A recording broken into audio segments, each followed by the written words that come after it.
If you want to enhance the rifle setups that you're hunting, you need to have this aspect, not just a long distance view, but follow along on Land Beat and we'll cover what aspect many people are missing. All right guys, for many years, a lot of people have thought about rifle season as just the opportunity to sit on a big long distance view because you've got that extended range with rifle season or shotgun season, and you just want to take up and cover as much space.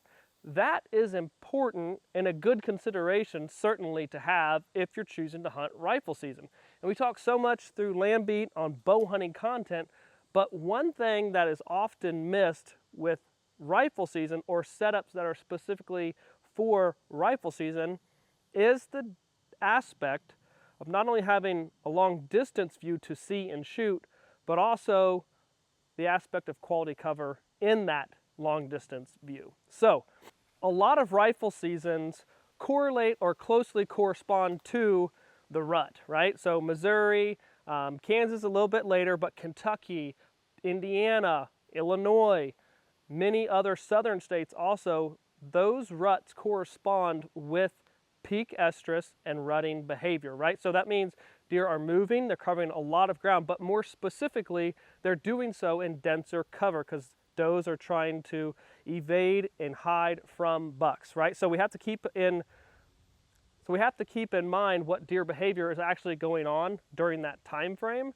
And so yes, you want an extended view because you have an extended range, but take it the next step farther and make sure that those rifle setups, like this one that we just hung today, is set up over good dense cover. We want cover from 4, 5, maybe 6 foot and down, but you want to be able to see and shoot through that. So you can have some grassy, some forbs, but some woody structure or woody pockets within that cover. Could be felled cedars, like in this case, and we're having new native shrub communities come back up into this. So there's an aspect of management with prescribed fire to maintain and create that type of cover. But if you have the opportunity and the passion to pursue them with the rifle, don't just get out there to see a long ways, a cut cornfield or a pasture. See a long ways into the right stuff and your success and your odds are going to increase. So for example, if you are in the southeast region, what's very common in that landscape is to have clear cuts, right? Years 2, 3, 4, maybe 5, depending on how much growth you have out of that clear cut. Those are great examples, right, of dense cover, quality cover that deer are actively be utilizing, and you want to see and shoot into that. If you're kind of mid-latitude, Midwest, this glade complexes are a wonderful opportunity, but also you need to be thinking about south-facing slopes. You need to be thinking about that are specifically managed and maintained for dense cover offerings.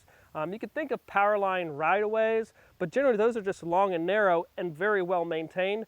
Deer are simply crossing them, but you may consider a power line right-of-way with dense cover on both sides. Now you've got the long distance view and it's closely associated and related to the dense cover on either side of the power line. So think of how you can utilize that in the Midwest, mid-latitudes, mid-Atlantic. As you go farther north, you still have an ag component, heavy ag component that's generally some of your views.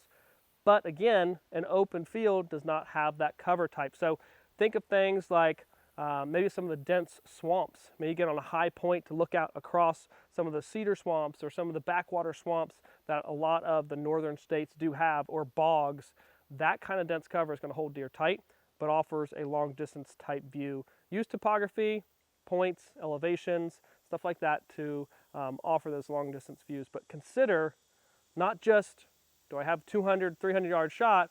Consider the cover component that is closely tied to that long distance view.